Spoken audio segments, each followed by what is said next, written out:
guys, it's Night Fear, and I have come on a little late to do my Spookathon wrap-up.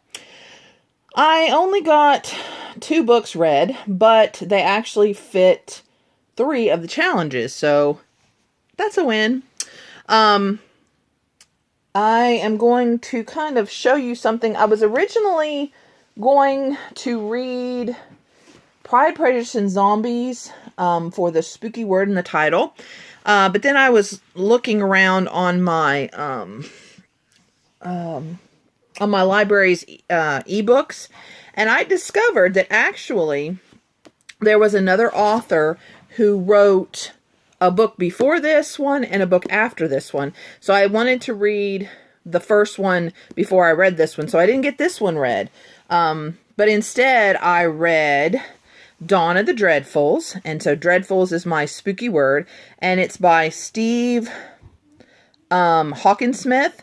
And this, it's still Pride and Prejudice. It actually has to do with the Bennett sisters before Pride and Prejudice starts. So it tells a little bit about not really how the zombies formed, because like there was a zombie uprising, and then they put it down, and then this is the second round of the zombie uprising. So it tells about the sisters and them getting trained to fight the zombies and things like that. Now, oh shoot. I knew I forgot something. I always forget something. You know, guys know me, so I gotta reach right here so I can tell you. I think I gave this a 4. No, I actually gave this a 5. I really enjoyed this. And so this fits 3 of the challenges. Like I said, it fit the spooky word in the title. It also fit not set in the current time. And it also did the book with pictures, because it actually has, hold on and I will show you. It actually has pictures going all through the book. Oh, see, there was another one. Let's see, there's another one. So it's got pictures all through it. So it fit 3 of the challenges. And then, if you're curious, so it goes the Dawn of the Dreadfuls by Steve Hawkinsmith, and then Pride and Prejudice and Zombies. And this is by Jane Austen, but of course Seth Graham Smith put the zombies in. And then the third part would be Dreadfully Ever After. And this one is also by Steve Hawkinsmith. So I am going to read, I'm right in the middle of another readathon.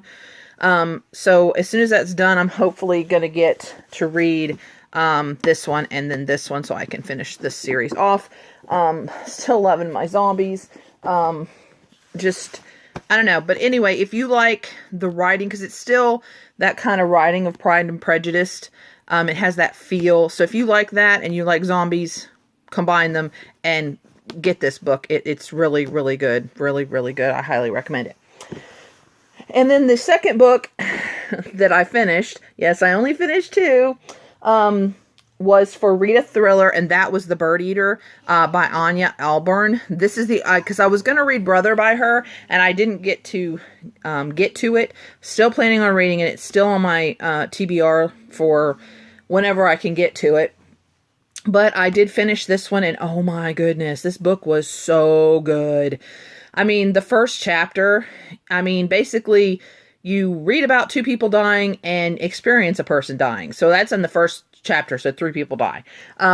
It's about this guy whose name is Aaron. And his aunt dies. They think she fell down the stairs, but you know, you have to read to find out what really happened. And so he gets shipped off because she was his last relative. And he's coming back now to refinish her house, because he didn't know about the house. And all of a sudden, for some reason, they contacted him and it was kind of like, hey, this house been sitting here, it's yours. And so he goes, and he's not sure if he's going to live in the house, if he's going to sell the house. He just has these plans to remodel the house, and things start happening. And you know, he's like, he doesn't know if he's going insane because he's had some problems. His wait a minute, I think that's Hold on, let me make sure that this is in the back. Yes, his son actually is killed. And so that's troubled him, and so he's already got mental issues going on, and so he's not sure the creepy things happening, if they're actually happening, if they're happening in his head, what's going on. And of course he has friends from back when he lived there that it's a whole thing. And the ending, I like endings that are kind of wrapped up but kind of not. Basically I like the endings that wrap up everything that's in the book, but that you can kind of go on with the story, if that makes any sense. And this book does that perfectly. This is the best ending that I personally have read in a while. I really enjoyed it. I gave this a 5. And I cannot recommend this enough. And I cannot wait to read Brother by her. But like I said, I'm in the middle of another readathon, so I'm trying to get books read for that. So now I do also want to wrap up one more book, because I was supposed to read this one for the the book with pictures, but I didn't get it finished. Basically because I was trying to finish Skeleton Crew by Stephen King. So at the beginning of the readathon, I was trying to finish that book and I think I was trying to finish something else too, but I can't remember what I was trying to finish. Anyway, so I ended up reading this book after, but it's How to Train Your Dragon, by Cressida Cow, and it was such a cute book. I actually gave this a 4, and it does have little pictures, and it surprised me because, yes, okay, it is a, little cartoon movie. I really enjoyed the cartoon movie. I expected it to be similar, but it's not really similar at all to what I remember the movie being, but I think I like the book better. And so, Melanie from Completely Melanie, I think is her channel name. No, that's so wrong. Strike that. It's not Melanie. What was I thinking it was her? It's Beck. Beck's Books. Oh, is that what her channel name is? I am so bad at this, guys. I have to have everything written down. Yes, Beck's Books. She is doing the How to Train Your Dragon readathon. And she is doing it one book a month. So this was the book for October, so we're doing the second one for November. So if you want to read these, or have been interested in reading these and kind of want to do a read along, I highly recommend. And it's still early enough that you can, because these are real short, little easy books to read, so you can quickly get this one read and then jump on board in November and read the second one with us.